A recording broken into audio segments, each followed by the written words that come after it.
My dad called my career filthy and cut me out of the family inheritance. Then, months later, he asked me for $120,000 when my brother ruined the family business. Hey everyone, Henry here. I'm 30 and run a small pet care chain in New York. My job is stable and the income is comfortable. I have a cozy apartment, a reliable car, and a bright workspace where I often stay late. On the surface, it looks like I'm lucky. A man supported by a proud, loving family. But that family no longer exists. At least not for me. I still remember the moment I walked away from them exactly 1 year ago. It was during a large family gathering when I said, I don't belong here anymore. That decision wasn't easy. But when you're caught between silence and disappointment, you either stay stuck or break free. I'm not sharing this story to blame anyone, but to remind myself that sometimes to truly live, you have to let go of what you thought was impossible to lose. I left my family on Easter Sunday without regret.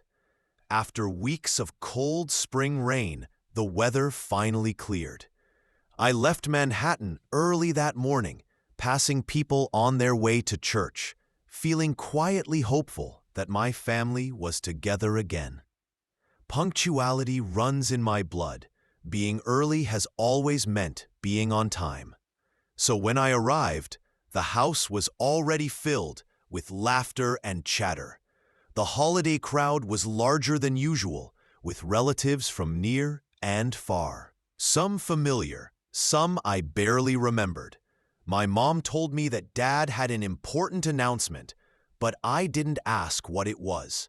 I placed her favorite chocolate mousse cake on the counter, the one from that little Brooklyn bakery she loved. In past years, I'd bring a bottle of red wine, fancy pastries, or a bouquet of her favorite flowers. Those small gestures never really closed the emotional gap between us. But I still hoped they showed the warmth I was trying to hold on to. 20 minutes later, everything felt normal. The clinking of glasses, the smell of grilled meat and baked potatoes, and the usual conversations about stocks, real estate, and schools. I sat quietly at the end of the table, listening but not joining in. I didn't feel the need to. Then, about half an hour in, my dad stood up and raised his glass. His deep, commanding voice filled the room. Everyone, please, quiet down. We have something to share. The chatter stopped instantly. He continued, Our family has made a decision. Starting today, all company assets, shares, and properties will be handed over to Matteo. The room fell silent. My heart skipped a beat. Then came the applause, loud, automatic, and rehearsed, as if everyone had expected it. Mom's eyes sparkled as she added proudly, Matteo's been working with the company for 5 years now. He'll carry the legacy forward and take it to the next level. I sat frozen, staring at my glass of water, feeling its coldness in my fingertips. The pain in my chest was sharp. No one turned to me.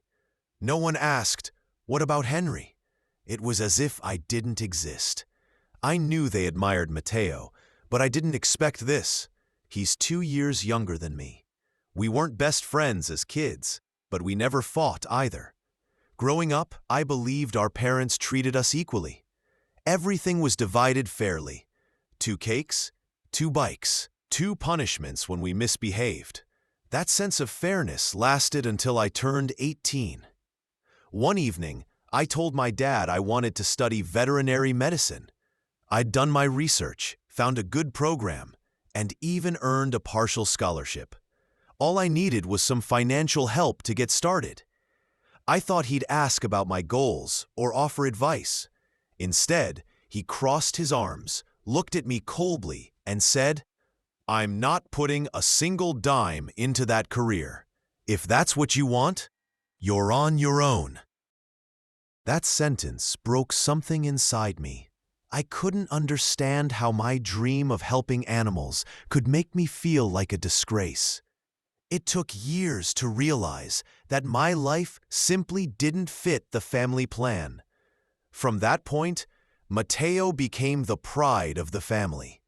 My relationship with them slowly eroded, not from fights, but from silence. Still, I never abandoned them. I sent Mom flowers on Mother's Day, helped Dad when his air conditioner broke, and supported the company when it struggled. I never kept count of what I gave. Maybe that's why the betrayal hurt so deeply, because it came from the person I thought would never treat me as an outsider. One night, about a year before that Easter, Dad called me. His voice was low and uneasy, like he'd been debating whether to pick up the phone. He said the company was in trouble. A major deal had fallen through, and they needed $80,000 immediately to keep things afloat. I suggested formal paperwork or a written agreement, but he quickly shut it down. "When your mother and I are gone," he said, "you'll still have a share in the company. This is family business, after all." I believed him. The next morning, I wired the $80,000. His quiet thank you, after a long pause, was the only acknowledgement I got. I didn't realize that those words, family business, would later mean nothing. Fast forward to that Easter gathering. After he announced Mateo as the heir, I didn't stay silent like before. I asked clearly, "What about me?" The question stopped the room cold. For the first time, people seemed to notice I was actually there. I even heard someone whisper, "That's right. What about Henry?" Tension thickened until Mom stepped in, her voice calm but dismissive. "Henry, you already have a good career, a house, a car. Mateo has nothing yet." I looked straight at her. My voice was steady but heavy with truth. That career, I built it on my own. I left home at 18 and figured everything out by myself. I didn't take a single cent from you or Dad. I worked for my scholarship, paid my tuition, and supported myself. Meanwhile, you covered all of Mateo's expenses, and now you hand everything to him like I never existed. I'm your son too. Before she could respond, Mateo smirked and said, "Mom's right. You shouldn't be competing with me." I turned toward him. "Don't talk. You don't even have the right to speak." The room fell silent until Dad slammed his hand on the table. "That's enough, Henry. Mateo followed the path we set for him. You didn't. If you hadn't chosen those filthy animals, this company would have been yours." I froze. Then I said, "Do you even realize that those filthy animals earned the $80,000 that saved your company? If my career disgusts you so much, pay me back right now." His face turned red as he shouted, "I'm not giving you a damn cent. I raised you, fed you, educated you, and now you waste your life cleaning up after dogs and cats. You're an embarrassment." At that moment, something in me ended. I waited 30 seconds, then spoke calmly. "If that's how you see me, then we have nothing to do with each other anymore. Don't contact me again." I turned toward the door, then paused to say one last thing. "Dad, I never asked to be born. So don't use your sacrifices to guilt me into following your plan. And don't try to use them to control me." Then I walked out, for good. That night, I came home before 9. I turned on the shower, letting the water wash away the anger and hurt. After 20 minutes, I felt lighter, though still empty inside. I made a cup of coffee and sat by the window, thinking about the day I'd left home at 18 with just a small suitcase and a few savings. Those first years were rough, working part-time, paying off loans, surviving on almost nothing. My parents never called to ask how I was doing. But then, one quiet Sunday afternoon, I had an idea that changed everything. That Sunday afternoon, I had no plans and no shifts at work. Out of curiosity, I decided to make a short pet care video. I used books and shoeboxes as a tripod, propped my phone up, and spoke naturally, as if chatting with a friend. When I finished, I uploaded it to Facebook and YouTube without expecting much. If someone found it, great. If not, no problem. Within 2 days, the video went viral. It reached nearly 3 million views in just 48 hours. I kept refreshing the page, thinking there must be a glitch. But when the messages and comments started pouring in, I realized people were connecting with what I had to say. So I made more videos, each one focused on teaching something useful about pet care. A few weeks later, I earned my first $2,000 from ad revenue and sponsorships. I remember staring at the number on my screen, amazed and a little nervous, wondering if it was real, but it kept growing. 9 months later, I had 1 million subscribers on YouTube. Across all platforms, over 2 million people followed my content. Pet brands began reaching out, offering partnerships, sponsorships, and products to review. That's when I understood it wasn't just a hobby anymore. With the community's support, I opened my first pet care store, Whisker and Paw. I named it that because I wanted the business to represent kindness and care, something my family never gave me growing up. The first branch exceeded every expectation. Maybe it was because people sensed my sincerity, or maybe because they'd followed my journey from the start. Within months, I hired staff, extended hours, and began planning a second location. A year later, I opened it. 4 years after that, Whisker and Paw had 7 stores across New York City's boroughs and over 30 employees, some who'd been with me since the very beginning. I never bragged about my success, not even to my family. Early in my career, a mentor once gave me advice I'll never forget. Never flaunt your success, not even to your parents. At the time, I didn't understand. I thought, why wouldn't you share your achievements with your family? But as I got older, I learned the truth. Success doesn't just attract pride, it attracts envy. People begin to see your accomplishments as an opportunity, a wallet to open, a favor to ask, or a lifeline to exploit. And when you say no, admiration turns into resentment. So, I stayed quiet. During holidays, I still showed up with small gifts, pastries, flowers, or wine for Mom. But I never mentioned my stores, staff, or new projects. They saw me as Henry the pet sitter, and honestly, I preferred it that way.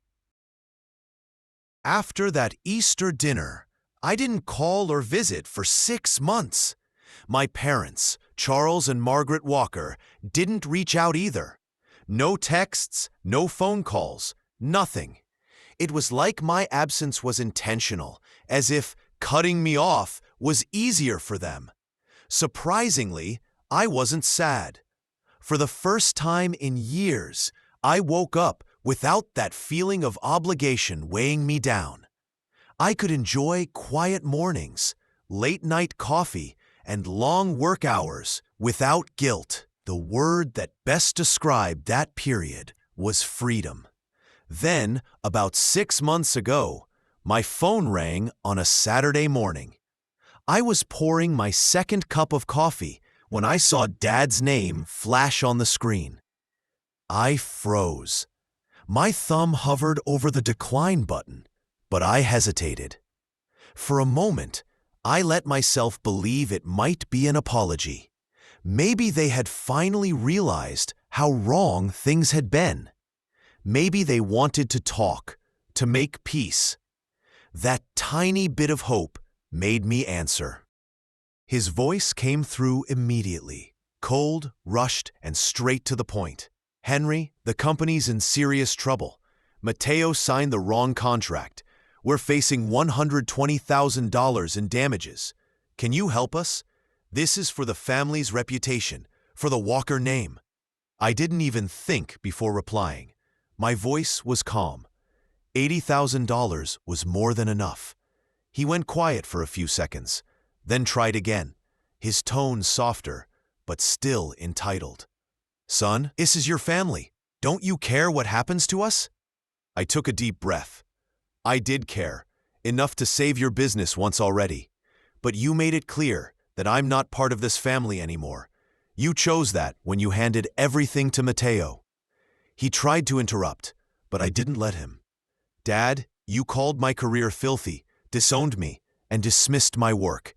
And now, when Mateo's mistakes threaten the company, you come to me for help? I'm not your safety net anymore." There was a long silence on the other end. Finally, he said, "You're still my son." I almost laughed. "A son when it's convenient, right? You taught me that family only matters when it benefits you." I could hear his breath trembling, but I didn't wait for another excuse. "I hope you figure it out, Dad. Goodbye." Then I hung up. After that call, I sat in silence for a long time, staring at my coffee. I felt no anger, no sadness, just clarity. I finally understood that walking away wasn't loss, it was freedom. That afternoon, I drove to one of my stores. The staff greeted me like family. We talked, shared laughs, and discussed plans for the next expansion. As I looked around, I realized something simple. I had already built the kind of family I'd always wanted. One that valued loyalty, respect, and kindness. Not money, not legacy, and definitely not control. My father once said my career was filthy. But that filthy career built a life filled with purpose, independence, and peace. Things their wealth could never give me. And that's the part they'll never understand.